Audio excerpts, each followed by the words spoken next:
शादी की पहली रात में दुल्हन बनी बैठी हुई थी, अपने पति का इंतजार कर रही थी। तभी मेरी सास रोते हुए आई और कहने लगी, तू विधवा हो गई है, तेरा पति मर गया है। ये सुनकर तो मैं रोने लगी।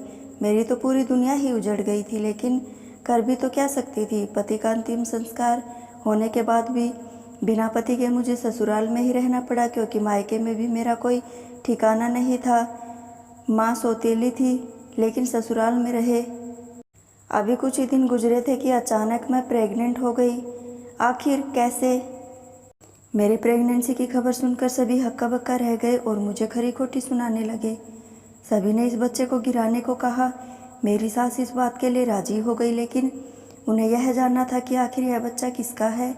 डॉक्टर से मेरा चेकअप करवाया तो बच्चे के बाप के बारे में जानकर सबके पैरों तले ज़मीन खिसक गई, क्योंकि मेरा मुजरिम कोई और नहीं बल्कि अपनी खिड़की में खड़ी उस हसीन यादों में खोई हुई थी कि हवा के एक से तेज झोंके ने गुजरे हुए कल से निकालकर मुझे फिर से हकीकत की दुनिया में लाकर खड़ा कर दिया। नौकरों की तरह घर का सारा काम निपटाने के बाद मैं अपने कमरे में सोने आई थी। इस उम्र में जब लड़कियां अपने लिए नए ख्वाब बुनती है, अपनी नई ज़िंदगी की शुरुआत के बारे में सोचती है, पर मैं भगवान से अपने लिए सिर्फ सब्र मांगती थी, क्योंकि इतनी सी उम्र में मैं विधवा जो हो गई थी। मुझे इतनी बड़ी सज़ा मिली थी कि अभी मैं इन ही सोचों में गुम थी कि अचानक मेरे दरवाजे पर दस्तक हुई। दरवाज़ा खुला तो सामने मेरे ससुर अपने हाथ में गर्म दूध का गिलास लेकर खड़े थे। मैंने कहा, आप मेरी इतनी फ़िक्र क्यों करते हैं, मैं ठीक हूँ। उन्होंने कहा, नहीं, ये तुम्हारे लिए बहुत ज़रूरी है, इसे तुम तुरंत पी लो। मैंने हिचकिचाते हुए उनके हाथ से गिलास का दूध लेकर पी लिया था। मुझे उनकी इस हमदर्दी से बहुत डर लगता था। पता नहीं ये हमदर्दी क्या रंग दिखाने वाली थी। मुझे बिल्कुल भी पता नहीं था कि वह मेरे साथ इतनी हमदर्दी क्यों दिखाते हैं। एक तरफ इस घर का माहौल और दूसरी तरफ यह सब कुछ। ये सब सोचते ही मैं बेचैन हो जाती थी और फिर गहरी नींद में सो जाती। इतने अजीब माहौल में मुझे अपनी हमदर्दी खटकती तो बहुत थी, लेकिन मैं समझ नहीं पा रही थी कि मैं इसको क्या नाम दूँ। रात में गहरी नींद सोने के बाद सुबह मेरी आँख खुली तो और फिर से हर रोज़ की तरह घर के कामों में लग जाती। घर के सारे कामों की जिम्मेदारियां मेरे सर पर थी। मेरे सास और ननद मुझे सुकून का एक लम्हा भी गुजारने नहीं देती थी। दुनिया का कौन सा जुल्म था जो वो मुझ पर नहीं करती। वो दोनों कभी मुझे पूरे दिन भूखे रखती तो कभी तरह तरह के काम करने को देती। वो दोनों मुझे टॉर्चर करने में कोई कमी नहीं छोड़ती, और वो मुझे क्यों ना टॉर्चर करती। उनकी ज़िंदगी का सबसे बड़ा दुख तो मैंने ही उन्हें दिया था। मेरे मनहूस कदम पड़ते ही उनका जवान बेटा जो मर गया था, कुछ मेरी वजह से उनसे छीन चुका था। उसके बाद यह सब तो होना ही था। मैं कर भी क्या सकती थी। मजबूरन मुझे यह सब कुछ बर्दाश्त करना पड़ रहा था। सास की मर्जी के बगैर मुझे कुछ खाने की इजाज़त भी नहीं थी, और मुझे आज बहुत तेज़ भूख लगी थी। जब भूख बर्दाश्त नहीं हुई तो मैंने सोचा, थोड़ी देर सो जाती हूँ, शायद सुकून मिल जाए। अभी बेड पर लेटी हुई थी कि मेरी आँख लग गई। शाम के खाने की देर हो गई थी। मैं हड़बड़ाकर उठी और बाहर आई। मेरी सास और ननद मुझ पर गालियाँ बरसाने लगी।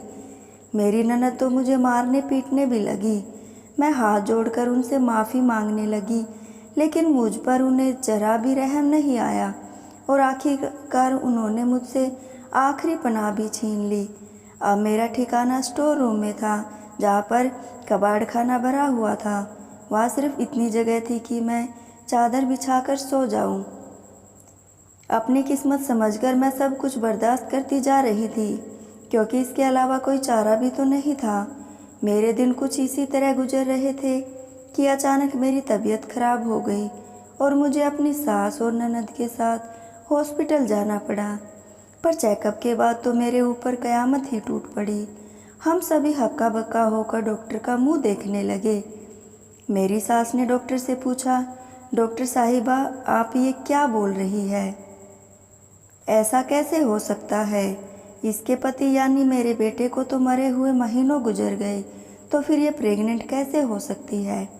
डॉक्टर ने कहा, आप देखिए, इसमें हम क्या कर सकते हैं। हम तो वही बता रहे हैं जो रिपोर्ट में लिखा है, और इस रिपोर्ट के मुताबिक आपकी बहू प्रेग्नेंट है। डॉक्टर के मुंह से ये सब सुनकर मैं तो हैरान थी। पहले ही मैं इतने जुल्म की शिकार थी, और यह सब होने के बाद तो मेरे साथ और क्या क्या होने वाला था। अभी मैं यही सोच रही थी कि अचानक मेरी तबीयत बिगड़ने लगी। डॉक्टर मेरी तरफ बढ़ी तो मेरी सास ने गुस्से में कहा, छोड़िए, मर जाने दीजिए इसे। ऐसी औरतों का तो समाज में जीने का कोई हक नहीं है। पता नहीं किसका पाप अपने पेट में पाल रही है। जब से ये मनहूस हमारे घर आई है, अपनी मनहूसियत से मेरे पूरे घर को बर्बाद करके रख दी है, और अब इतना बड़ा गुनाह करके बैठी है। भगवान जाने आगे क्या होने वाला है। सास ताने पर ताने देती जा रही थी।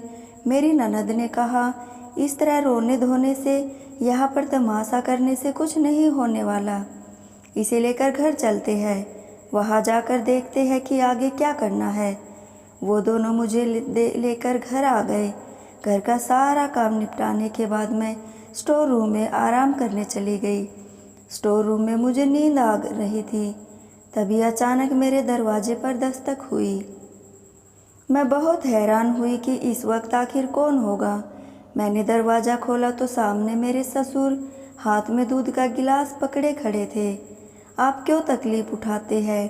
अपने हिस्से का दूध मुझे क्यों पिलाते हैं? अगर किसी को पता चल गया तो, किसी ने देख लिया तो घर में कयामत आ जाएगी। मुझे इन सब बातों में बहुत डर लगता। तुम्हें इसकी ज़रूरत है, तुम इसे जल्दी पी लो और सो जाओ, इसके पहले कि कोई आ जाए। जल्दी गिलास दूध ख़त्म करो। और मैं दरवाज़ा बंद करके अभी लेटी ही थी कि चंद लम्हों में गहरी नींद में सो गई। अगली सुबह मेरी आँख शोर की आवाज़ से खुली। ये आवाज़ें सुनकर जब मैं बाहर आई तो मैंने देखा कि मेरी ननद मेरी सास मेरी शिकायत कर रही थी। मेरी ननद मेरे सास से कह रही थी कि रात को पापा उसके पास दूध का गिलास लेकर जाते हैं। ये सास सुनकर गुस्से से बोली, अरे बेशरम औरत, किसी को तो छोड़ दे। पहले मेरे बेटे को फंसाया, अब मुझे से छीन लिया, और अब मेरे पति के पीछे पड़ी है। अरे कुछ तो शर्म कर, वो तेरे पिता समान है। मैं लाख उन्हें यकीन दिलाने की कोशिश कर रही थी, इसमें मेरा कोई कसूर नहीं है, लेकिन यहाँ पर तो मेरा कोई यकीन करने वाला नहीं था। जो मुझ पर भरोसा करता वह तो मुझे इस जालिम दुनिया में अकेला छोड़कर चला गया। अब तो यह सब होने के बाद इस तरह के ताने अब हर रोज़ हो गया था। मुझे रात ही बुखार था। घर का सारा काम करने के बाद जब मैं छत पर कपड़े फैलाने गई तो चकरा कर बेहोश हो गई। किसी तरह मुझे होश आया तो मैं फिर से अपनी रूटीन में आ गई। किसी ने एक बार भी नहीं पूछा कि तुम्हें क्या हुआ था। मेरी और अरविंद की शादी लव मैरिज थी। मैं गरीब परिवार से थी और अरविंद खाते पीते अमीर परिवार के इकलौते वारिस थे। अरविंद के घर मेरा रिश्ता होना मुमकिन नहीं था, क्योंकि अरविंद के घर वाले अरविंद की शादी मुझसे नहीं करवाना चाहते थे। उन्होंने अरविंद के लिए दूसरी लड़की पसंद कर ली थी, लेकिन अरविंद की जिद के आगे उन लोगों ने हार मान ली थी, और अरविंद की मोहब्बत ने नामुमकिन को मुमकिन कर दिखाया। और कुछ दिन बाद मेरी और अरविंद की शादी हो गई। मैं दुल्हन बन सुहाग की सेज पर बैठी हुई थी, अरविंद का इंतज़ार कर रही थी। मुझे आज बहुत खुशी थी, क्योंकि मेरी शादी ऐसे इंसान से हुई थी जो मुझे बेइंतहा प्यार करता था। पर मुझे अरविंद का इंतज़ार करते करते कई घंटे हो गए और अरविंद कमरे में नहीं आए। बैठे बैठे मेरी कमर भी अकड़ने लगी थी। तभी अचानक दरवाजे पर दस्तक हुई। मेरी सास रोते हुए कमरे में आई और मुझे मारने लगी, और वो रोते रोते कह रही थी कि खा गई मेरे बेटे को, डायन, मर गया मेरा बेटा, तू मनहूस है। अचानक अपनी सास के मुंह से यह सब सुनकर मैं खुद ही बहुत हैरान थी कि यह कैसे मुमकिन है। अभी तो दुनिया बसी ही नहीं थी कि उजड़ गई। यह सब सोचते सोचते ना जाने कब मैं बेहोश होकर गिर गई, और जब होश आया तो मेरा सब कुछ लुट चुका था। लोगों से पता चला कि अरविंद मेरे कमरे में आने के लिए ऊपर सीढ़ियाँ चढ़ रहे थे। तभी उन्हें अचानक चक्कर आया, वो सीढ़ियों से गिर गए। उनके सर पर गहरी चोट लगने की वजह से अचानक मौके पर ही उनकी मौत हो गई। मैं सोचने लगी कि ये कैसे मुमकिन है, इतनी मामूली चोट पर कोई कैसे मर सकता है। पर अब तो जो होना था वो हो गया। मेरा सब कुछ लुट चुका था और पति का अंतिम संस्कार होने के बाद भी मजबूरन मुझे ससुराल में ही रहना पड़ा। और उसके बाद क्या था, वह एक विधवा और अकेली औरत कहीं भी सुरक्षित नहीं रहती और मेरे साथ भी वही होने लगा। और आज ऐसा दिन आया कि मैं पेट से हो गई। पर कैसे, आखिर कौन मेरे साथ यह सब कर रहा था? जिस गांव में मेरा ससुराल था वहां पर हर फैसला पंचायत करती थी और मेरे साथ भी यही होना था। मेरी प्रेगनेंसी की खबर हर तरह आग की तरह फैल रही थी। जो सुनता हैरान रह जाता, बिना पति के आखिर कैसे प्रेग्नेंट हो गई? कसूर किसका था मुझे नहीं पता, सभी मुझे ही कसूरवार समझते थे। घर में आने वाली औरत अजीब अजीब नज़रों से मुझे देखती। सास और ननद ने पहले ही जीना मुश्किल कर दिया था, अब तो ऐसा हो गया कि मरना भी मुश्किल था। और हकीकत भी यही थी कि अब तो मरना भी मुश्किल हो गया था, क्योंकि मेरी प्रेगनेंसी की खबर पहला पंचायत में होने वाला था और अच्छी तरह जानती थी कि यह फैसला क्या होने वाला है। लेकिन मैं यह भी जानती थी कि मैंने कोई गुनाह नहीं किया। लेकिन इस रिपोर्ट का क्या करे, जो चीख चीख कर मुझे गुनहगार साबित कर रही थी। पर मैं भगवान से रो रो कर कहती हूँ कि आप तो जानते हैं कि मैंने कोई गुनाह नहीं किया। मैं आपके सहारे हूँ, मेरा आपके सिवा इस दुनिया में अब कोई नहीं है। अभी मैं यही सब सोच रही थी, तभी मेरी ननद आई और कहने लगी, बेशरम कही कि यहाँ पर आराम कर रही है, घर के काम कौन करेगा? चल उठ, बहुत कर लिया आराम, अब घर के काम कर और अब तेरा किस्सा ख़त्म कर देखना तेरे साथ क्या क्या होता है। मुझे इतनी हिम्मत नहीं थी कि मैं घर के काम कर सकूं, लेकिन मजबूरन उठी और किचन की तरफ जाने लगी। सास तो जब से मेरी प्रेगनेंसी की खबर सुनी थी मुझसे बात भी नहीं कर रही थी। अगले दिन पंचायत में मेरा फैसला होने वाला था, पर मैं अच्छी तरीके से जानती थी कि फैसला किसके हक में होना था, क्योंकि मेरे साथ तो कोई गवाह भी नहीं था। पर अगले दिन जब सभी पंचायत गए तो यह भगवान का चमत्कार या करिश्मा उन लोगों के अंदर मेरे प्रति थोड़ी दया आई। उन्होंने कहा, यह अकेली गुनहगार नहीं होगी, आखिर इस बच्चे का बाप कौन है, उसका भी पता लगाकर सज़ा उसे भी मिलनी चाहिए। पर यह सब पता लगाने के लिए मेडिकल जांच होना ज़रूरी है, ताकि पता चले कि इस बच्चे का बाप कौन है। उसके बाद जो लोग शक के दायरे में आ रहे सभी मेडिकल जांच करवाई गई, ताकि असल मुजरिम तक पहुंचा जा सके। फैसले का पहला हिस्सा सुनकर जहां मैं डर गई थी, वही दूसरे हिस्से में मेरे अंदर उम्मीद की एक किरण जगी। यह सब जानने के बाद मैं अपनी सास के पास गई और रो रो कर अपनी बेगुनाही का यकीन दिलाने लगी। सास मुझ पर होने वाले फैसले पर राजी तो थी, लेकिन थोड़ी परेशान भी थी, क्योंकि कुछ भी तो मैं उनके बेटे की मोहब्बत थी। ना चाहते हुए भी उन्होंने मुझे अपने गले से लगा लिया। शायद उनका दिल थोड़ा नरम हो गया था। कल मुझे मेडिकल जांच के लिए जाना था, यानी कि कल मेरी ज़िंदगी और मौत का फैसला होने था। अगले दिन मैं अपनी सास के साथ मेडिकल जांच के लिए अस्पताल आई। मुझे यकीन था कि भगवान मेरे साथ कुछ भी गलत नहीं होने देंगे। पंचायत के भी कुछ लोग हमारे साथ थे, ताकि रिपोर्ट में कोई गड़बड़ी न हो।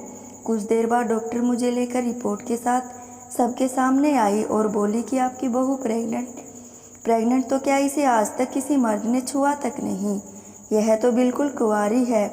डॉक्टर के मुंह से यह बात सुनकर सभी लोग हक्का बक्का रह गए। मेरी सास ने कहा, पर पहले वाली रिपोर्ट क्या थी? डॉक्टर ने कहा, शायद वो झूठी थी, किसी ने आपकी बहू पर झूठा इल्ज़ाम लगाने के लिए गलत रिपोर्ट बनवाई थी।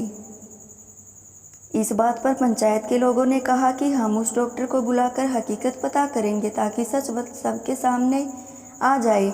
लेकिन एक सच तो हमारा घर पर इंतज़ार कर रहा था। जब हम सभी पंचायत के लोगों के साथ घर पहुँचे तो मेरे घर में मेरी ननद के कमरे से चीखने चिल्लाने की आवाज़ आ रही थी। हम सभी मेरी ननद के कमरे की तरफ बढ़े तो हमें सुना कि मेरी ननद और मेरे ससुर में बहस हो रही थी। मेरे ससुर मेरी ननद से कह रहे थे कि तुम सच सबको बता दो, नहीं तो बहुत बुरा होगा। मेरी ननद ने कहा, ऐसा कुछ नहीं होने वाला, भले ही आप मेरे पिता हैं, पर अपनी जान सबको प्यारी होती है। जिस तरह मैंने अरविंद को मारा उसी तरह मैं आपको भी मार दूंगी। मैंने उस दिन दूध में नशे की दवाई उस नागिन के लिए मिलाया था, पर बदकिस्मती से दूध अरविंद ने पी लिया और मेरा भाई इस दुनिया से चला गया। मैं उस डायन को शुरू से ही नहीं पसंद करती थी, लेकिन पता नहीं कैसे उस डायन ने मेरे भाई को अपने जाल में फंसा लिया। हम सभी मेरी ननद अर्चना की बातें सुनकर हक्का बक्का खड़े थे। अर्चना के मुंह से यह सब सुनकर हम सभी कमरे में गए। पंचायत के लोगों ने कहा, लेकिन तुम यह नहीं जानती कि भगवान की अदालत में बेगुनाह को सज़ा नहीं मिलती। और आखिर सच सबके सामने आ ही गया। आखिर क्यों तुम अपने भाभी से इतनी नफरत करती हो?